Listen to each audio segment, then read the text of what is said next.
Hello and good morning, you guys. How are you guys doing today? Good, good, good. Good. What an amazing time in history for it to be honored. Trouser Press was such a major part of my 44 years of broadcasting because you were my go-to. You were who I trusted. Thanks. Yeah. Hope we earned your trust. One of the things that I've always loved about Trouser Press is how much we did trust you. So I would love to know what it was like to be a part of that team because it really did take a real team to make that happen.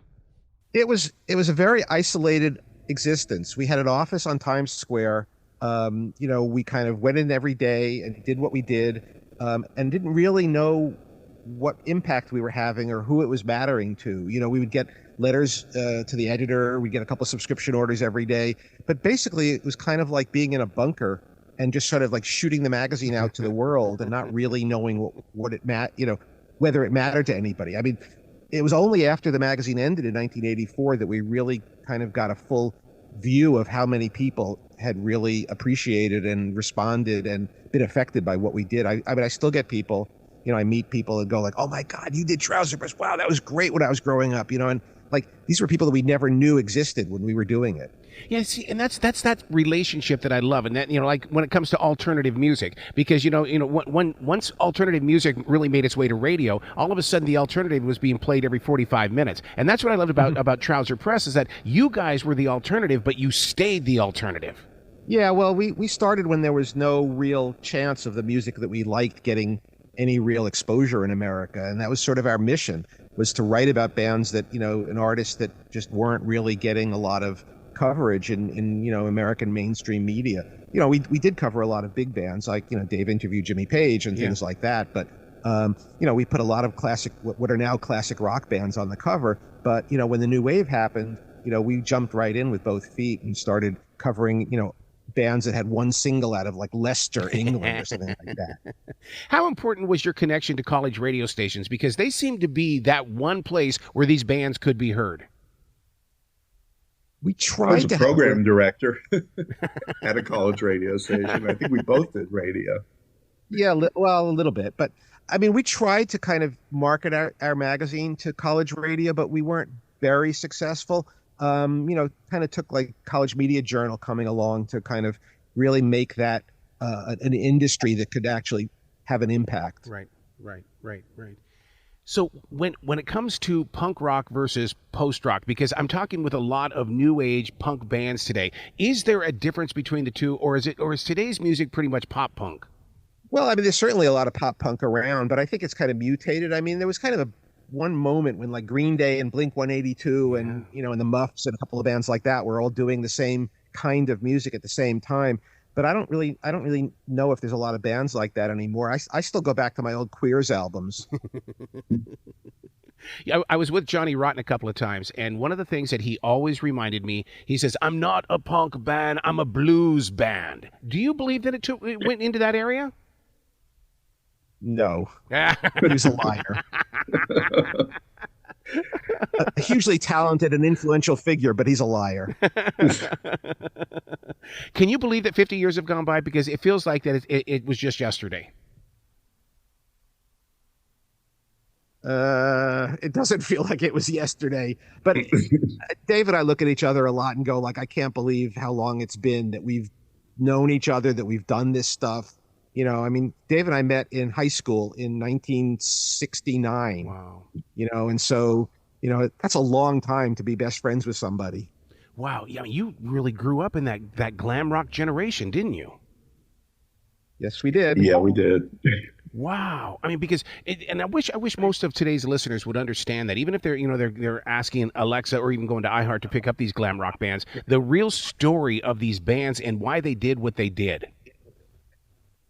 They were funny because they were pop bands, but they were pop bands that were transgressive. I mean, Bolan and Bowie and The Sweet and Slade and Roxy Music, none of them were pop bands in the sense of trying to be, loved in this traditional way that like a Taylor Swift is loved. I mean, they certainly weren't going out of their way to be, acceptable or normal or, mainstream. And friendly.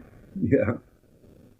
They were trying to be as weird and as crazy as they could possibly be. And it really, it appealed to us, because that's kind of who we wanted to be as well, not necessarily dressing up that way, but kind of challenging, the norms and being outside the mainstream. So it felt good to us, and the bands were great. But yeah, it's a little hard to explain that to people now. Yeah. Writing the articles and collecting the interviews, did you ever think that one day you guys would be the historians?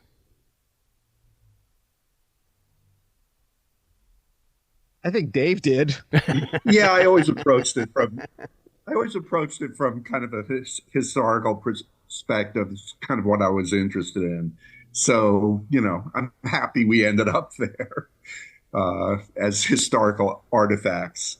One of the things that makes it easier to do articles in a music magazine is having kind of a through story. And the through story is very easily done if it's history. Like if you're telling a story kind of from A to B to C, it's a lot easier than a really complicated kind of like amorphous think piece, and so it's very appealing to do kind of this is where they started, this is where they got to, and this is where they're going. So I think history writing for us felt very natural, and we approached a lot of bands from the point of view of like, well, let me just add one other thing. The minute Dave and I discovered The Who, the first thing we did was to try to find out what other albums they had made, which wasn't as easy as it is now, because you can go to, discogs.com and just get a list. But in those days, we were like, oh my God, these guys are amazing. What else do they have? And we'd have to go to the record stores and just go through the bins and see what else was there. And so I think we intuitively were historically minded just because we wanted to hear more of the bands that we liked. Yeah, that was definitely a give us more attitude. Would you say that reggae is still one of the most misunderstood languages? Only because, the most recent Bob Marley movie opened up my eyes and heart to look even deeper into the purpose of the music. I think reggae's got a lot of facets to it that haven't really ever been accepted in America. I mean, like dub reggae, like Generation X was doing dub mixes on their singles in before 1980, and I don't think anybody really knew that at the time because it was so out of character for them, but it had a huge impact on me. I thought that was great. And XTC did a whole dub album. Their second album was, accompanied by a dub version thereof, which was amazing. You speak of Frank Zappa, Lou Reed, Brian Ferry, Devo, The Clash. I just remember them as a kid as being those new guys. And now when you look back, you're going, oh my God, they were part of my life. And it's like, that's how important it was for Trouser Press to get into our chapters. I think we now think of them as the old guys because we're the old guys. I'm still 16. You stop it.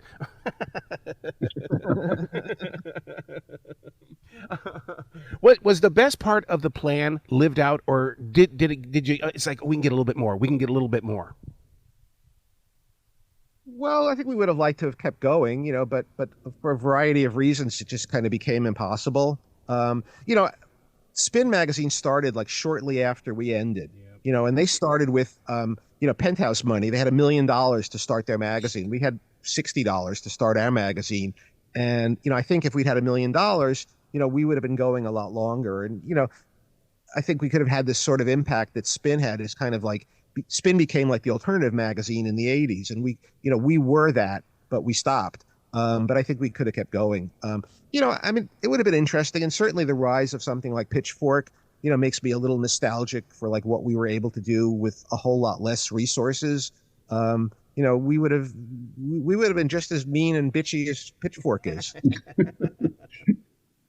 He used the word plan, and there really was no plan when we started, other than like maybe we'll do a second issue? Question mark. That is so interesting that you bring that up, because I was going to say never once did I ever feel like that you guys were winging it.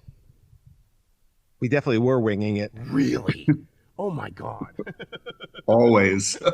Yeah, we never had a clue. I mean, it was we just kind of made it up as we went along. I mean, none of us had worked at a magazine or had ever, basically ever done any real writing before this. And, we just sort of like started. It's funny because like, putting this book together, I look back at a lot of things that we had written, and the early stuff is really awful. I mean, it's just really amateurish, and we had no clue what we were doing, and we were incredibly arrogant about our ignorance. It's like it's always really bad when you're stupid and sure that you're right, which is where we started. But then we wised up pretty quickly. I think I kind of get as I read into like the second, third, fourth, fifth year of the magazine, the writing got to be really good and, really perceptive and confident based on knowledge, not, just attitude. Wow. And I think the interviews were always good. How did you gain the confidence of the musician? Because even today, it's always like, who are you with? What is the outreach? What do your numbers look like? Did you guys have to battle that as well? Not really. We came with equipped with preparation. What we had was we had a pretty good idea of who the artists we were interviewing were and what they had done. And it gets back to the history thing again, so we could ask intelligent questions. In the early days, we interviewed a lot of artists British artists who didn't really have very much appeal in America. And so the publicists were like delighted that we were keen to interview them. So, like the Trogs would come to town and it's like, why would anybody want to talk to the Trogs other than saying, hey, you did Wild Thing. That was cool. But we were like, holy wow, that album you did 3 years ago was really great. And like, weren't you in that other band with that other guy? And it was a lot easier to earn some respect if you actually knew who they were rather than, you know what it's like. You go on a radio show and the guy goes, I haven't read your book, but tell me what it's like. Tell me what it's about. And we could go in and say, it wasn't like, oh, I hear you have a new album out. Tell us what's in the bio. We could go in and say, that we wanted to really talk about the record they made 12 years ago. Yeah.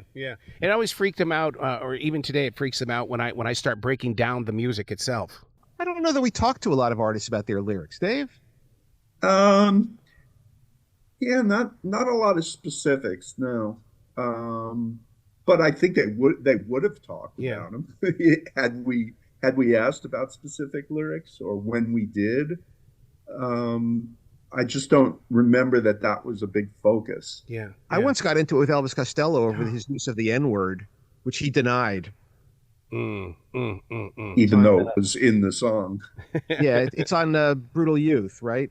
Wow. It's on that album, and he denied it, but he said it was no. There's another. There's another. Oliver's Army. No, not Oliver's Army. There's another one later on that he denied it. It was I forget what the usage is, but the lyrics don't actually printed in the album. It doesn't use the N-word, but he slurs two words together. It's like Ray Davies with his fogging up my eyes, that kind of thing. So when you release a book like this, Zip It Up, that clears the space for you guys to be creative in other areas. What are you guys doing now that you've got this out here for us?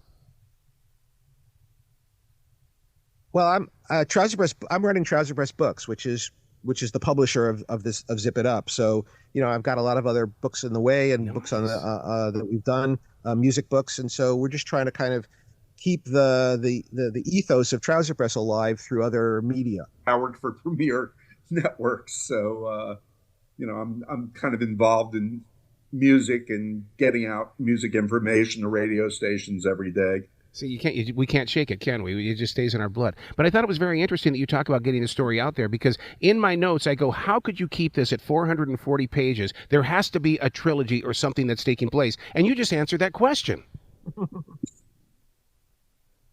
There's plenty more where that came from. Isn't that the reason why we've been chosen to be leaders in sharing those stories? Because it's like nothing gets in our way of getting a story and then getting it out there to the people. Yeah, for sure. One of the things about choosing the articles for this book was that I kind of focused on the longer pieces, the ones that were, more impactful. But there's plenty of short pieces that are really good that we just, we could pull together. We did a lot of one pagers about new bands that were just starting out that we didn't really have a lot to say about. And a lot of those are pretty interesting. Very early looks at bands that became a lot more important later on. Like U2. Oh my God. Yep. Boy, good point there. Oh my God. Well, one of the things that I'm so proud of you guys of doing with Trouser Press is the fact that you embrace the evolution of music. And that's why I invite listeners to really take on this book and to study it. Don't just sit there and go through and look for your favorite bands. They've got to experience it. Thank you. That's a good observation. Absolutely. Well, please come back to this show anytime in the future. The door is always going to be open for you too. Well, thank you very much, Errol. Thanks, Ara.